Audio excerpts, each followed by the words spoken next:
Hey everyone, thank you so much for joining me in this live stream today. So the subject is obviously the search for the true self as in a title. So just a quick recap of the logistics. I really want you to participate in the discussion, and if you want to ask any questions, I will be more than happy to answer them. And I'm sorry if I can't read all the comments or all the questions, but there are usually many people in the stream, so it might be quite difficult. But I see that few people already. Thank you so much again for joining. So I asked in the comment section if you like to first share some ideas about what the true self means to you. How do you understand the true self? What is it? How do you perceive it? The reason I asked this question is because maybe we could start by brainstorming different ideas first before going further into the discussion on what the true self could be by integrating different theories from psychology, what sort of obstacles we might be facing to the true self, and maybe what are the consequences if we are not living the true self. And lastly, as promised in the description of the live stream, I will try to offer some guidance on how to discover your true self, how to find your true self, and maybe what sort of strategies we can adopt to live more authentically, more aligned with our true self. And of course, I will be welcoming any questions or any ideas you might be having on the subject. So I'm getting some comments already about the true self from your perspective, guys. The first one is, I think it's what remains constant in us despite all other changes, physical or mental. So from this perspective, we can see that the true self is something that maybe keep us together in a sense, right? Something that has a center, or maybe it is our center of our being in a sense, that remains stable, right? Despite any obstacles.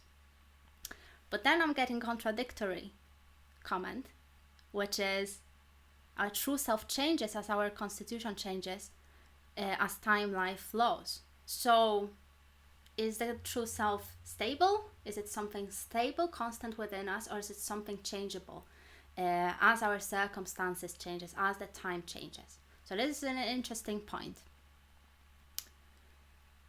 Another comment from Kelvin: the true self is layered, but the truest self is the awareness that you are nothing.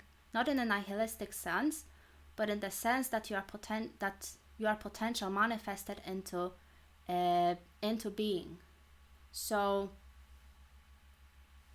from this perspective, we can see that there might be some layers to the true self. So it's not so much as one particular element, but it might be composed of different layers. At the same time, the truest self, as Calvin said, is this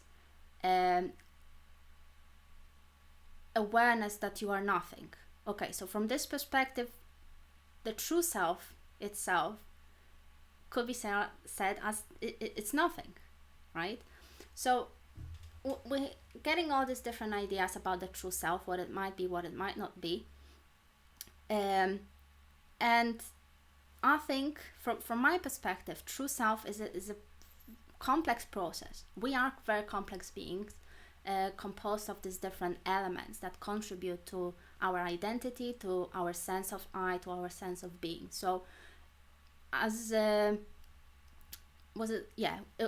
Kelvin said, there are layers, different layers to our being. So there are different parts, different dimensions of who we are as a person, right? We have our sensations, we have our feelings, we have our memories, and we have our present moment awareness or mindfulness, if you like. So as you can see here, there are many different parts to who we are in each and every moment, right? And in addition to that, I think it's worth to also consider the fact that the true self changes as our perspective changes, right? So I could say that in this moment, my true self is maybe pure awareness, right? It's just the awareness of the present moment. But if I kind of take a step back, I might also say that my true self is this continuous experience that extends beyond time, right? So it stretches beyond this present moment. So who I was as a person yesterday and all these components of my experience that exist within my memory also contribute to my true self, perhaps. Right? So we can see this kind of mosaic of being composed of these different parts, different elements that might contribute to our experience and the perception of the true self. But it still doesn't answer our question really. What is this true self? Because we have this idea, and obviously each of us has different idea on what the true self is. But we can see here that the definition or the concept surrounding the definition of the true self is something more than words, it's something more than language, because we can try to define it from these different perspectives, but it doesn't equal the experience. And we know that living in alignment with your true self, right, is very very much linked to this experience. So to know that you live with your true self, aligned with your true self, is very experiential. Like there's not much space for concepts or language or definitions, but it's very very much aligned with our experience.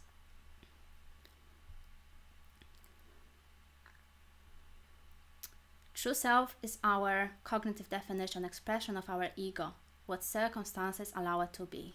Abraham says, yeah. So again, there's this component of cognition and how we conceptualize it.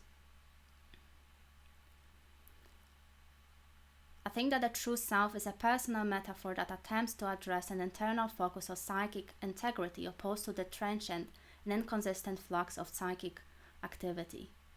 That's a very interesting point, Alex. Yeah, it's like, on the one perspective, there might be this, from my perspective, there might be this experience of a true self, which might or might not align with our definition. But then there is another component of making sense of what the true self might be, right? So there's a kind of gap between these two ideas. So we can conceptualize the true self, or we can experience it, or maybe both.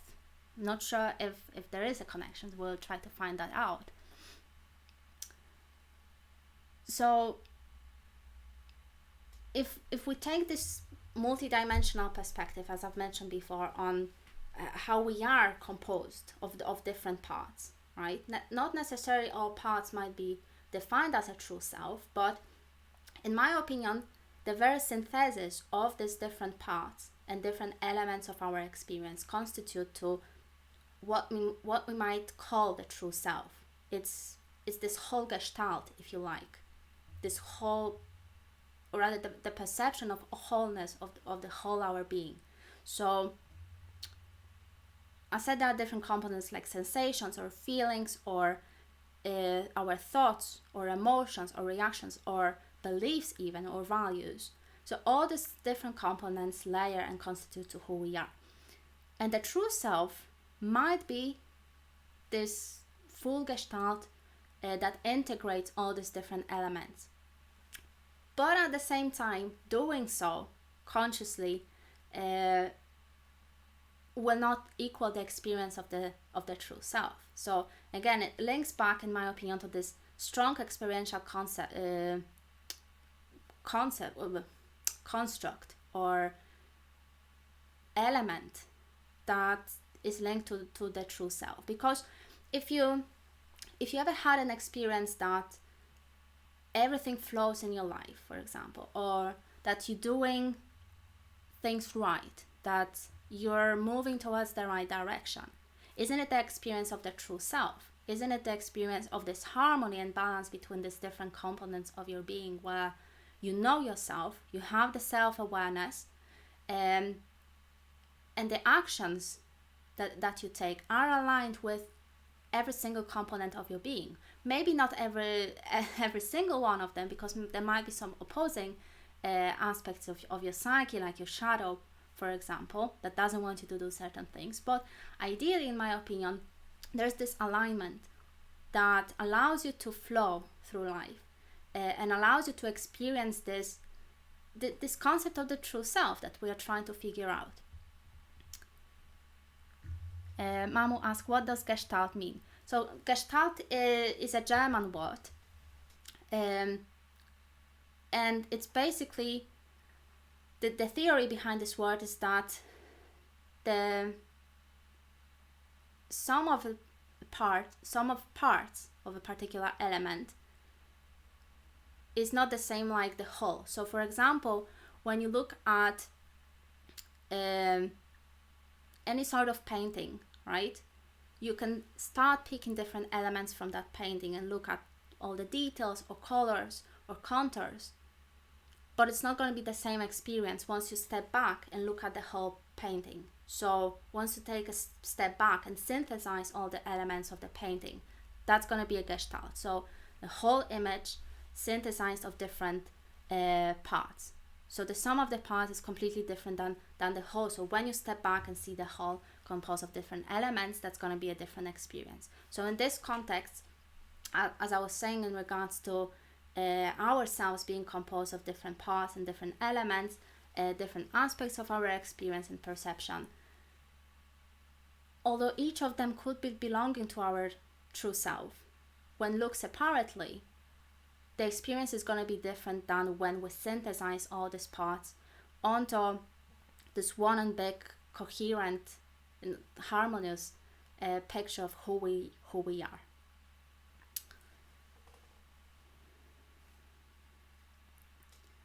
So I think it's a difficult process generally, living with your true self or discovering your true self, because obviously we are complex, as I've mentioned before. We have different drives, we have different impulses, often contradictory ones. We have different reactions, different feelings in certain situations. So we will be changing moment by moment, right? It all depends on which part comes up to the foreground, right? Which part becomes dominant within this moment, for example, right? So you could pay attention more to your feelings, you could pay more attention to your thoughts, how you make sense of the situation, or you could pay to the totality of this whole experience. So from this perspective, all parts become, whole in a sense, right? So they all blend into this image of who you are as a person, where there's not much distinction on who we are. And I think the common obstacles related to not being able to live with the true self, with our true self, or aligned with our true self, is related to these processes like dissociation or repression or denial. So we push away certain parts of our personality, certain parts of certain feelings or certain beliefs aside. We don't want to face them. We might not be in agreement with them, right? We might not like certain parts of ourselves because they are in conflict with more dominant parts, right? So for example, we might prefer one type of music over the other, and then we might avoid explicitly, or we might have a strong reaction to a completely different type of music. So we push away this part of ourselves that likes this completely different part of type of music, right? We completely disown it, we don't acknowledge, we don't want to have anything to do with that type of music. So this is just a simple example, but things like, denial or repression or even dissociation kind of pushes certain parts of our personality onto the background, right? And very often that's what creates the shadow. So even though we push them outside of our awareness, even though we might have very strong reactions, no, I'm not like this, I'm such and such person, and I'm having this and that personality, right? The stronger our attachment to these ideas that I'm such and such, I tolerate this, I like only this and that, the stronger our reactions and stronger our attachment to this concept, the more we're pushing the opposite side of ourselves, right? So we create this shadow. And in that situation, of course, I'm not saying that we have to like everything, that we have to be absolutely open to every single experience, because we have a choice. We can choose what we attend to, what we don't attend to. We can choose our likes and dislikes, right? So we can choose where we invest our energy into. But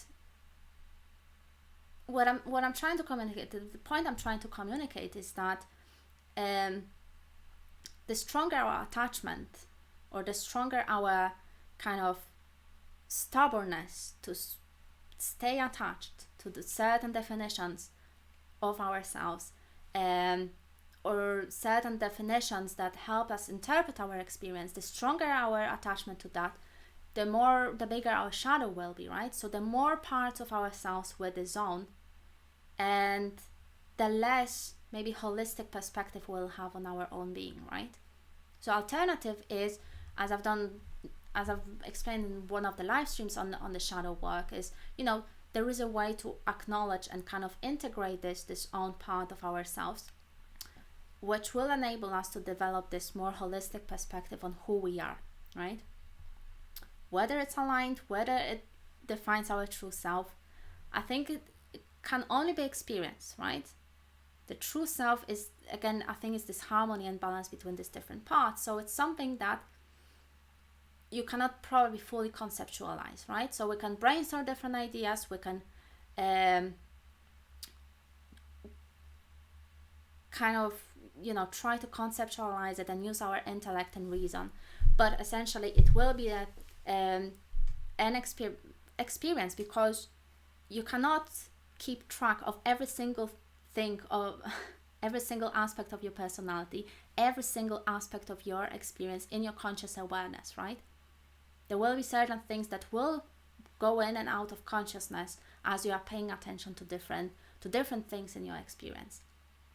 So I can see here how it could lead to a question: what's the difference between certain things of or aspects of our personality becoming unconscious, or certain aspects contributing to the development of our shadow? So what I meant in what I just said is that we can push certain things out of our awareness, conscious awareness. So they're not entirely unconscious, but they're not something that we are focusing on. Let's read some comments, because I can see a lot of them.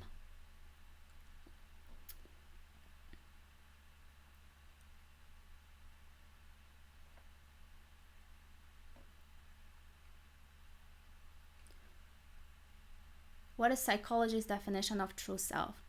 Translate it, explain it to us without mysterious terminology. I'm not sure what you're referring to, so if you could clarify that in your comment, then I'll be able to change.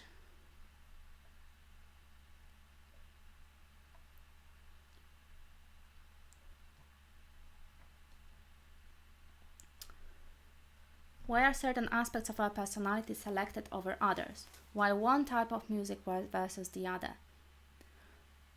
Well,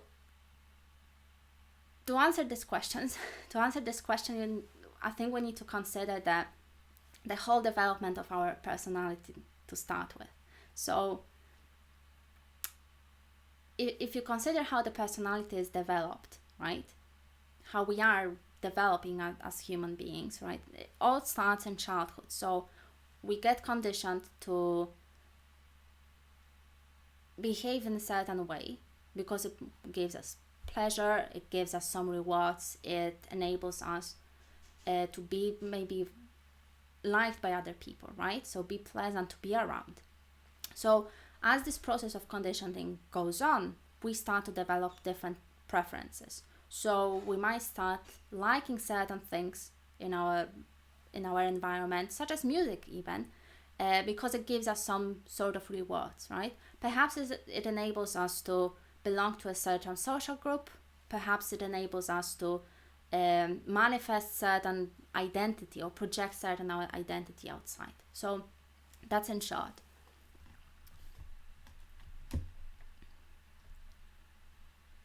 Is a conscience a compass to aligning with your true self? And if so, why don't we do what we think is right all the time? What pulls us away from living the true self?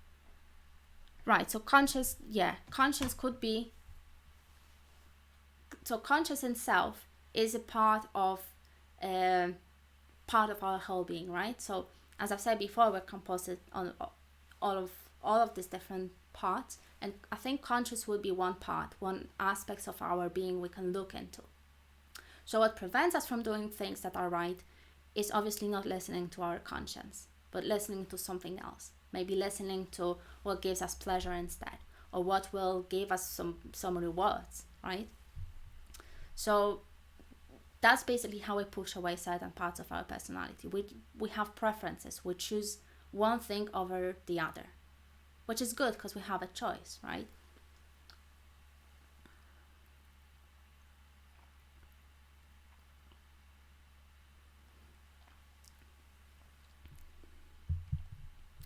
So obviously one of the consequences, I think it would be worth to address, one of the consequences of not living our true self is, I think, in my opinion, and it's not just my opinion, but if you look at humanistic psychology, it kind of aligns with this idea as well. So not living our true self causes, I think, myriad of problems like depression or anxiety. And actually Carl Jung theorized that sorry, I'm losing my voice. Carl Jung theorized that when we experience anxiety, it's actually when a certain part of our personality tries to come out, but we are scared of it for some reason. So we try to push it away, keep it in the unconscious, but obviously we're not fully winning this battle. So what happens is that we're kind of living in this state of tension.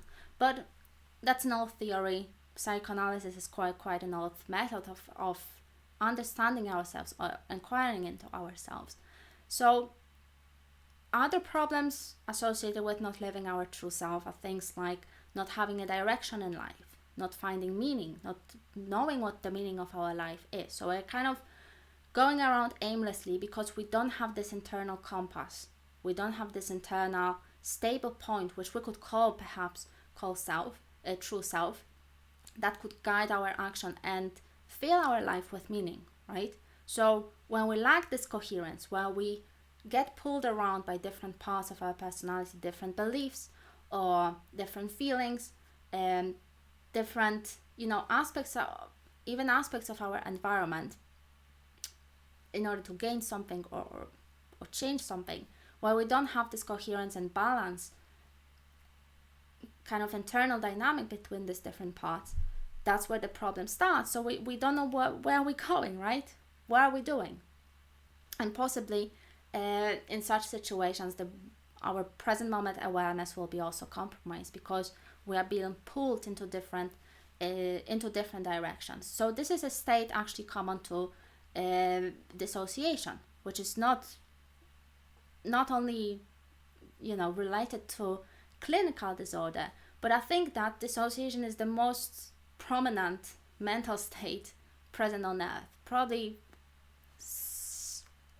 as serious as depression and anxiety, because dissociation, I think, it ranges from simple, absent-mindedness, not paying enough attention to what is happening in the present moment, distraction, spacing out, zoning out, and it ranges, obviously, it goes in severity up to, the realization and all these clinical disorders that are associated with dissociation. So again, on the milder end of the spectrum, I think dissociation links to this idea of not living fully with the true self. So there's this no internal compass, no stability, and we're being pulled into different directions.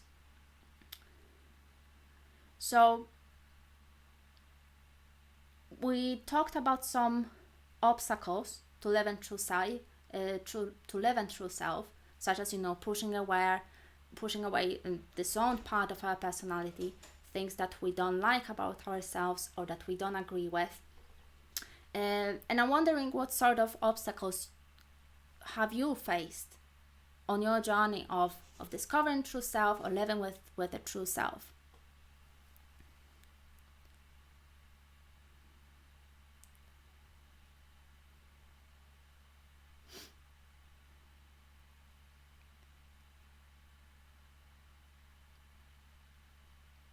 Right.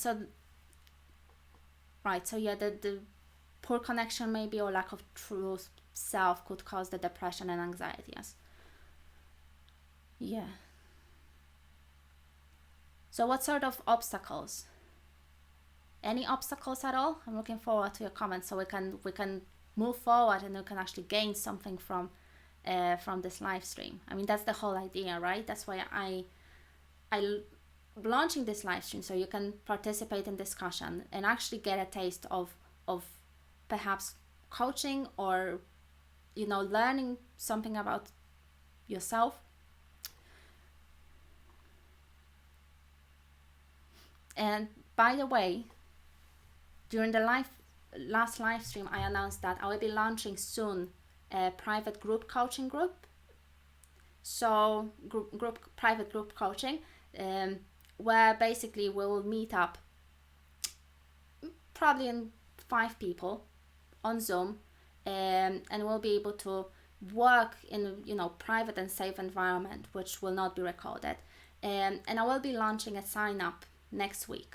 So it's gonna be for people who want to experience groups or group learning in this private and safe context. I think it's gonna be a great opportunity to connect, not only in terms of learning or getting coached or achieving some of your goals, but also in terms of connecting with like-minded people who face similar challenges.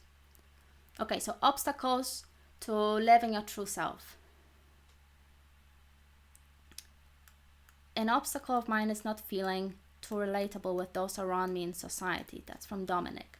So, right, so there's this clash between who you might be, right, what your true self is, and perhaps demands of the environment. So what other people might expect you to be, right? Because we all have different expectations about each other.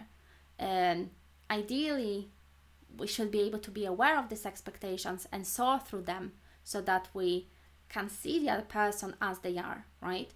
But if that doesn't happen, expectations can kind of lead to projection in a way. So we lose our ability to see other people for who they are. But yes, one of the biggest obstacles to living your true self will be the demands from the environment. So you might have a different type of personality to people you are surrounded with.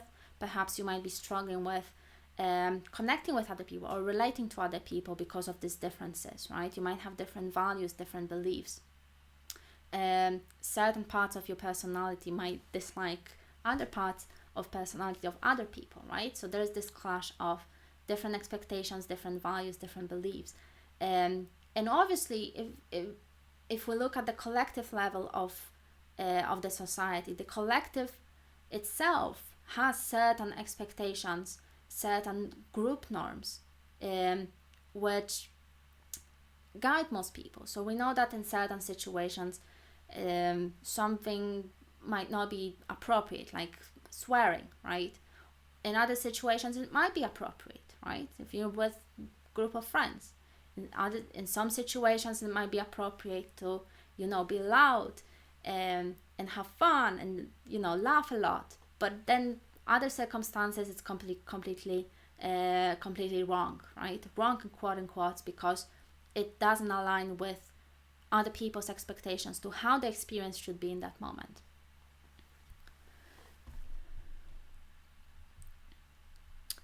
Another obstacle from Kelvin is not being grounded.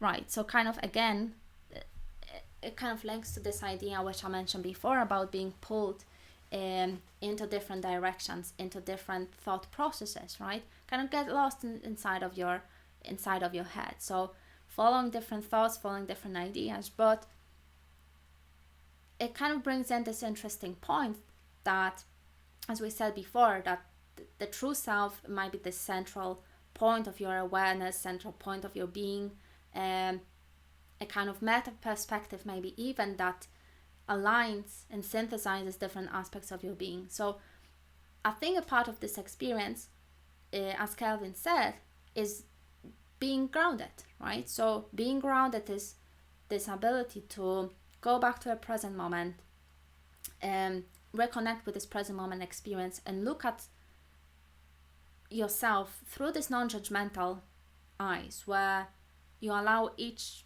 part of your personality, each part of your being to, kind of come and go. So this is commonly called mindfulness, which I talked about during the last live stream.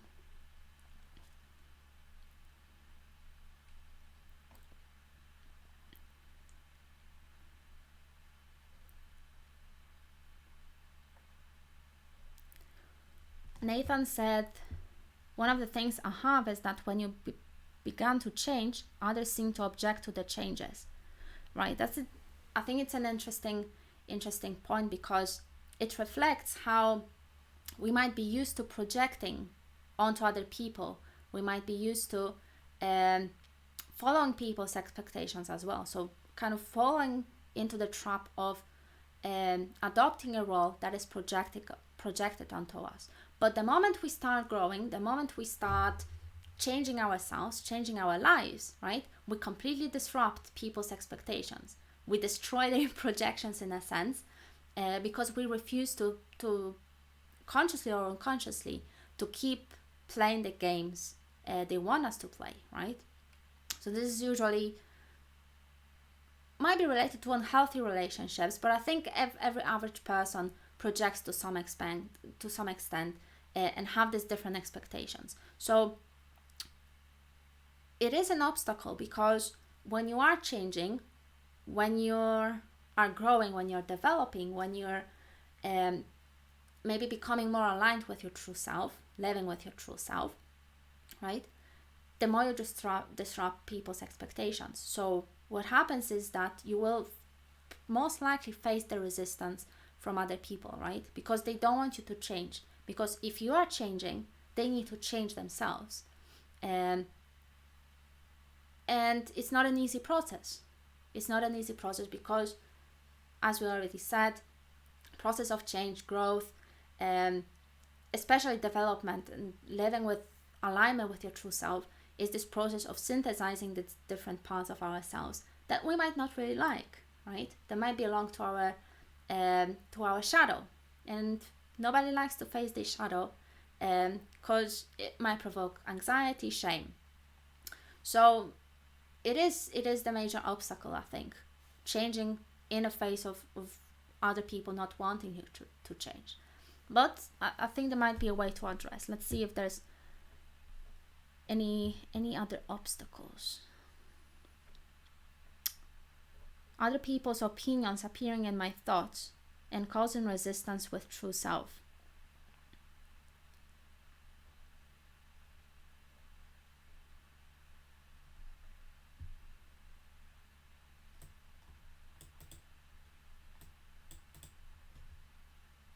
Doesn't sound like you own your thoughts. So if we reframe it, it's actually you thinking about people's opinions. I don't think other people's opinions can appear in your thoughts just like that. You need to be willing to go with a train of thoughts leading to reflect on people's opinions. And usually, I think it's rare where people share true opinion about each other. We can provide some feedback, some emotional reactions, but it's rarely where we can have an authentic conversation with a random person and ask them about the true and authentic feedback.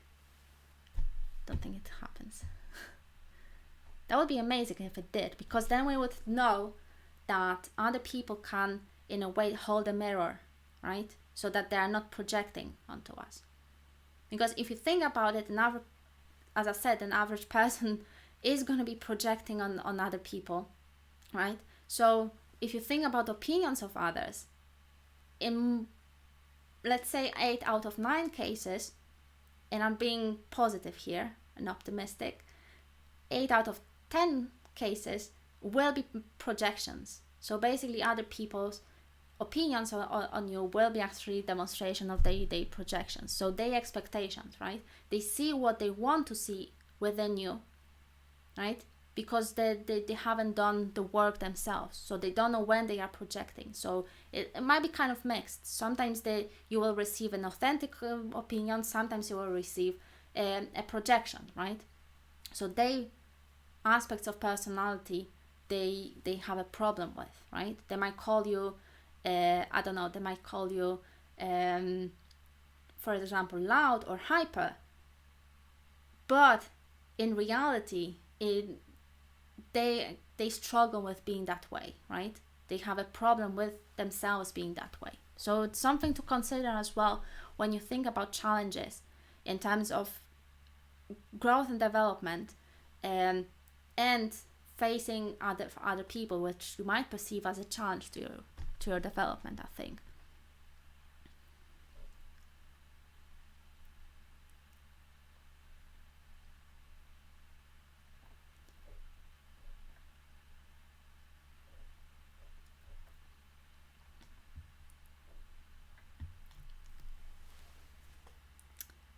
Pinpointing causal events, patterns of connection between symptoms and past experiences. Severe dissociation complicates that process like a firewall in memory.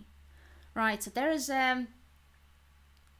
if I understood your point right, so there is a thing from my perspective, at least, there is this physical component as well that might in a sense prevent us from learning more about ourselves and discovering what is true within us. So true again links to this center point within us that harmonizes all elements of our personality. So we probably won't experience any conflict in such condition, and in a way the experience is like flowing through life because you are not being pulled in different directions. So memory, I think it's a super important process in general because it enables us to synthesize aspects of ourselves that we might have forgotten about, or aspects of ourselves that have been in our memory or in our unconscious for 10, 20 years and we have completely forgotten about, right? Or maybe we might not even in the past, maybe when we haven't paid attention to these aspects of ourselves. So memory enables us to reflect on these past experiences. But there is a problem if we do experience dissociation, or maybe if we do have some physical problems that prevent us from linking these memories. So depending on severity now, I mean, obviously the more severe it is, the more maybe even amnesia we experience, the more I would suggest to seek professional help in such cases. But what we can do is try to create a coherent narrative of our life. Journaling is super helpful, so putting different aspects of our experience together so that it makes sense to us, right? So it's not like we go through life and we have these different disorganized experiences that are not really linked together, but reflecting on the past and making sense of our experience can be super helpful in bringing together all these elements. So we discussed some. Thank you so much, Alpha Dog. Thank you. So we discussed some obstacles.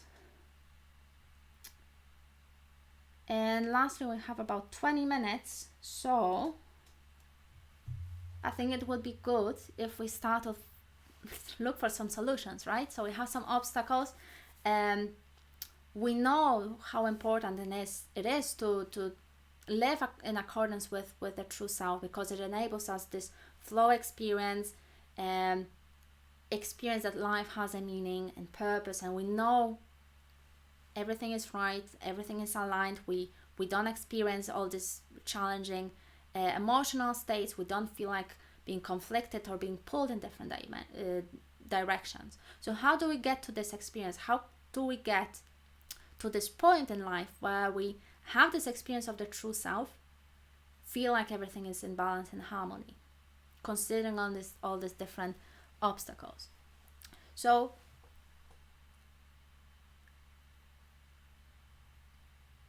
as I've mentioned before, considering all these different aspects of ourselves and different elements of our being that might be initially in conflict, I think bringing it all together in perhaps a process of radical honesty or simply mindfulness, where we become aware of as many aspects of ourselves as we can, could be a very important process, because it not only allows us to know ourselves better, but most importantly, it strengthens this center within us that organizes our experience, in a sense, that organizes our thoughts, that organizes different elements of our experience, such as feelings or sensations, right? So you could call it a point of awareness or consciousness even, right? So it's this kind of aspect of your experience that is always present, unless you get distracted and get pulled into different dimensions. Thank you so much, Kelvin.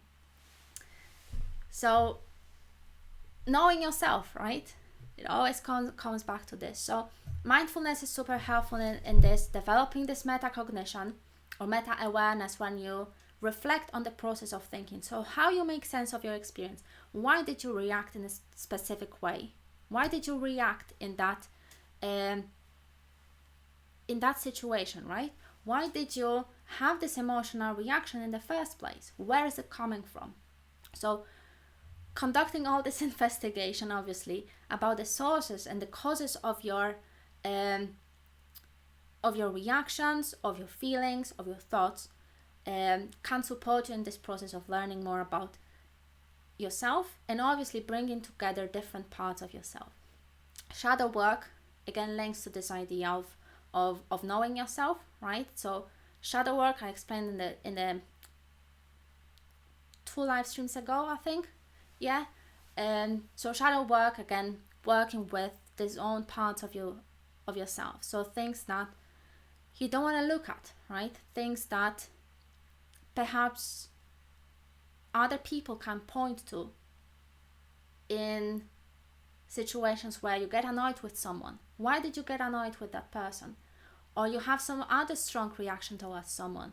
Why did you have this strong reaction in the first place, right? What are you avoiding? So shadow work involves all these processes of facing the most disturbing feelings, the most disturbing aspects of your personality you could imagine. It goes on the spectrum, obviously, but yeah, it's pretty disturbing. So in this whole process of discovering who you are, what you are, right? You synthesize all these different elements. I think it's important to offer yourself this attitude that everything is valid, right? So all your aspects of your experience, all of them are valid in a sense, right? Even if it sounds, maybe you have this belief that you shouldn't feel in a certain way, right? Maybe you're oversensitive in certain situations. Maybe you are over aggressive in other situations, right? So you might judge certain elements of your personality.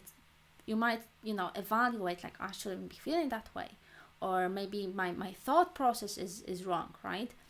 But once you kind of suppress this judgment, that's where the fun starts, because you start welcoming these different impulses or drives you might be having, right?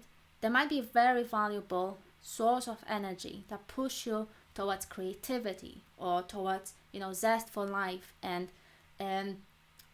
living your purpose in a sense, right? It's all these different emotional reactions you might be having. This is all just energy, right? We as a society will develop this idea that it's just an emotion, but there is a reason why the emotion is called emotion, right? It's a thing in motion, right? It's energy, something that moves within us, and it's not some metaphysical idea, but emotion, it has physical component. There is an emotion, there is a physical reaction within you when you experience some emotion, when you experience feeling. So says this energy, right? Says this opportunity.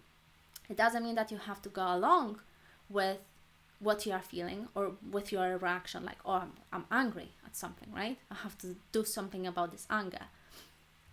But you have a choice. You can seize this energy, right? Seize this emotion and apply it to things that matter to you, right? So what are your values? What are your most important things in life that you would like to invest into, right? You can then move this energy. So when you get angry about some trivial thing, shift your focus on the things that really matter to you, right? Things that provide you with meaning and purpose. And once you do it with other emotions, when you are able to kind of develop this coherent narrative and mindfulness and detachment from feeling impulsive or reacting or acting on your reaction every single time, that's how you you invest energy in things that matter to you, and you kind of, in a sense, you become a master of your mind.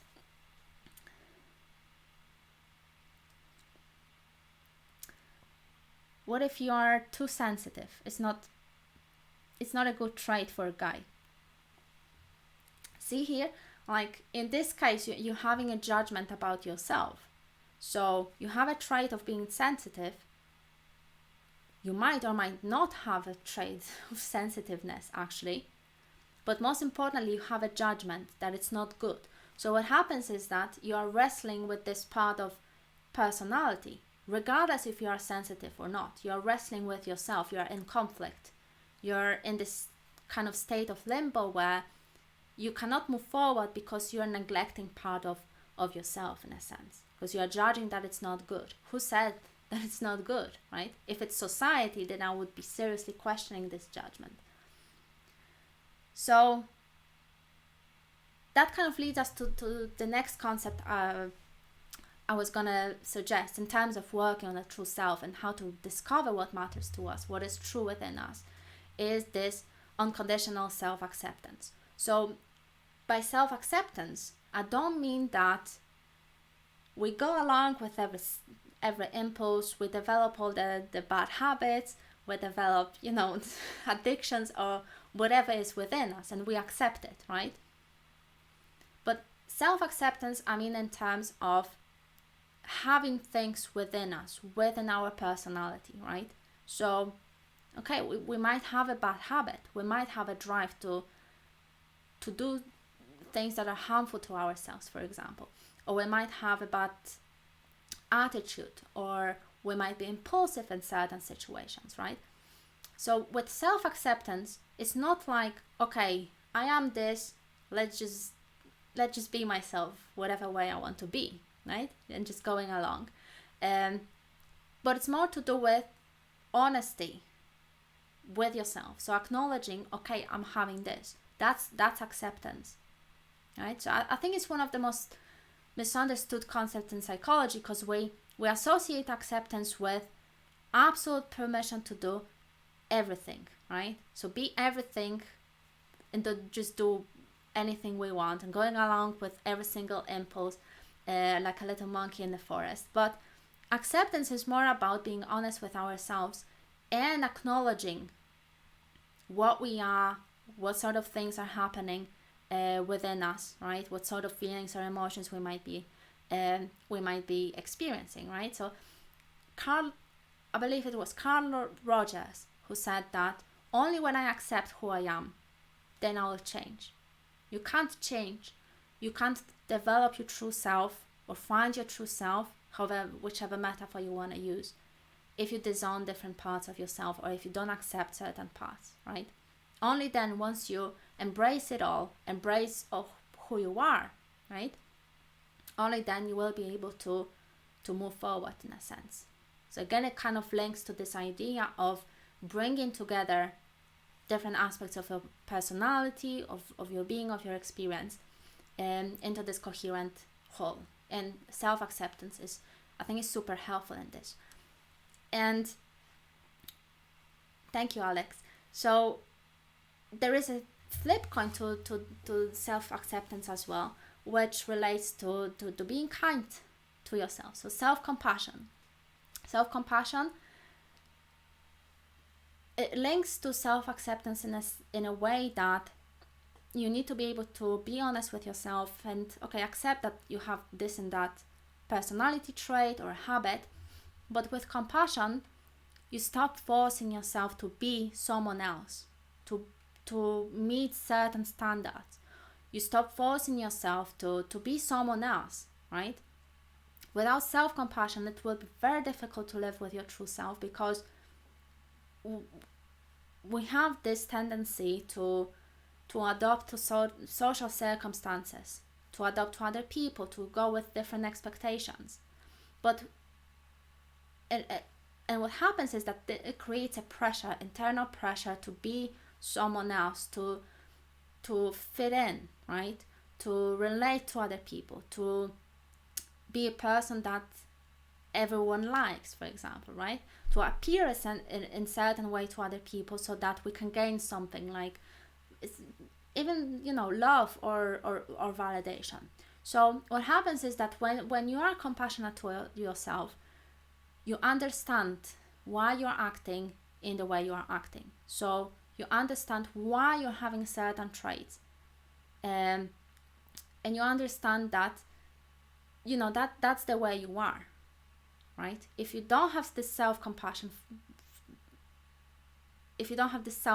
what happens is that you will experience possibly this pressure to be someone else, to do something, to change, to disown certain parts of your personality, to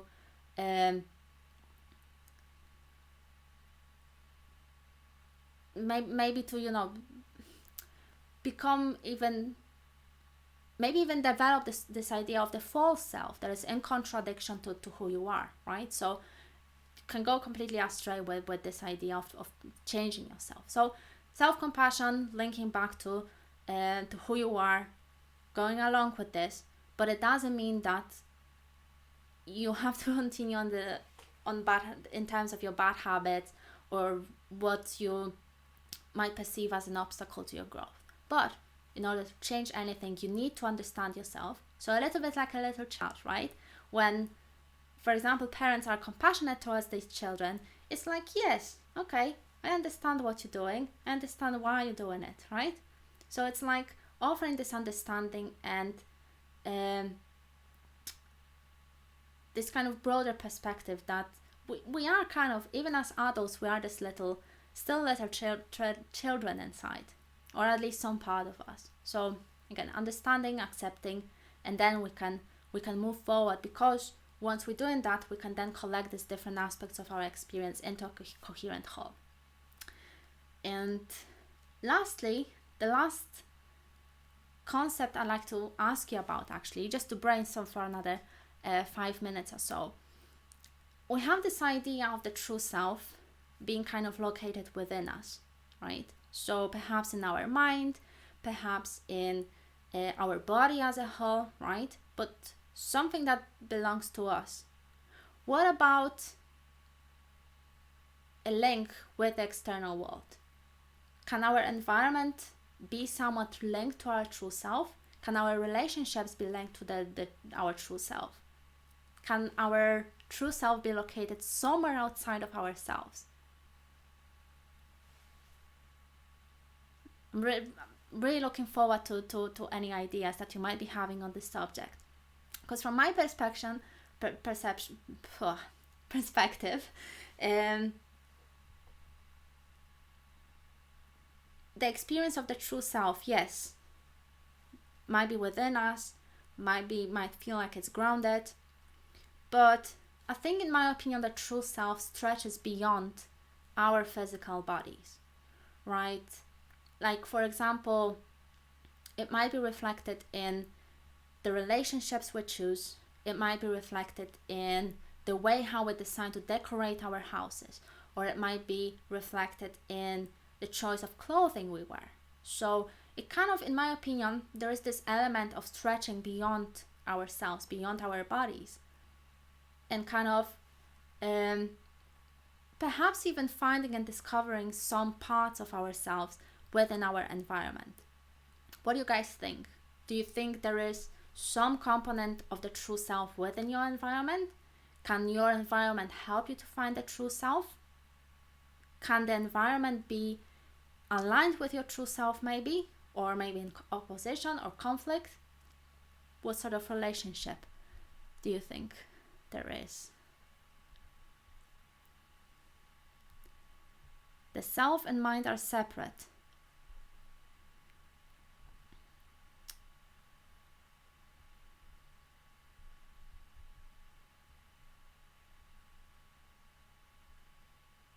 Right, the self and mind, sorry, I just got lost in the comments.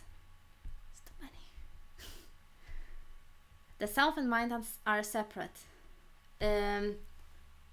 So that kind of goes into this metaphysical realm where we can see that the self could be something else than the mind itself, right? But if we stick just to psychology, for example, the self and the mind are different, but at the same time they are connected.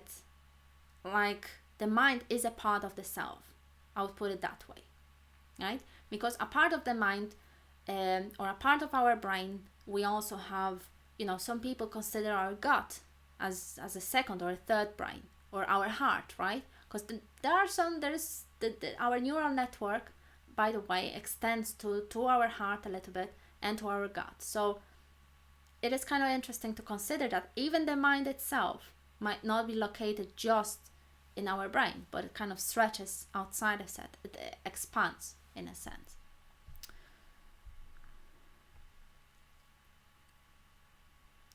The environment can help you get in touch with your true self, but beyond the self is the true self spirit. Right. So it again kind of goes into this metaphysical realms, which are infinite. Let's see. Dominic says, I feel that part of our true self is understood, that the true self includes the collective consciousness. To get to know others under a parent partner student ideology turns them into an extension of yourself. So in a way, if I understand your point right, it's kind of like being connected with other people on some maybe mysterious or even mystical realm, right? Because all humans share a lot of similar experiences. We are created in a similar way, or we developed in a similar way. It depends on what perspective you want to say. But in a sense that we are sharing different experiences with other people. So we have something in common with other people, something we can relate to, something where we can learn from as well. Because again, what happens is, for example, in relationships or friendships or any sort of social interactions, what happens is this kind of dynamics arises. This dynamics that create the whole interaction. And also these dynamics go beyond the conscious level. There is the mirror neurons, for example, that enable us to experience empathy, right? Or self-reflection that gets turned on as a process of interacting with someone, or certain emotional reactions, right? So we have something to share, something that perhaps enables us connection with other people. And in fact, this sort of interactions enable us to learn more about ourselves, because we can see how other person reacts to us, can give us a clue on possible parts of ourselves that we are not aware of. Again, there is this possibility of being projected upon, but there's also a possibility that we might learn something we haven't considered before. So in a way, other people might hold a mirror for us in a sense. Or the very fact of engaging in the social interactions can bring to our awareness certain parts of ourselves we haven't been aware of, like certain feelings or certain memories we have completely forgotten about. So again, there is this aspect of outside of ourselves that could enable to learn more about ourselves. So I think we're going to start wrapping up,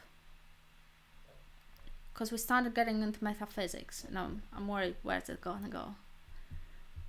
I think people try mushrooms or acid. All right, time to go. Thank you so much for joining me today. If you are interested in coaching, as a kind of small gratitude for participating in this live streams, I'd like to offer you all 30% of discount. So if you'd like to claim discount on coaching sessions and working with me, and that includes all, single sessions and all the packages, can you please send me an email, right? So it's mostly just for people in this live stream. Thank you very much for joining me today. And I hope to see you next Saturday. If not next Saturday, then possibly in 2 weeks. Take care of yourself. Bye.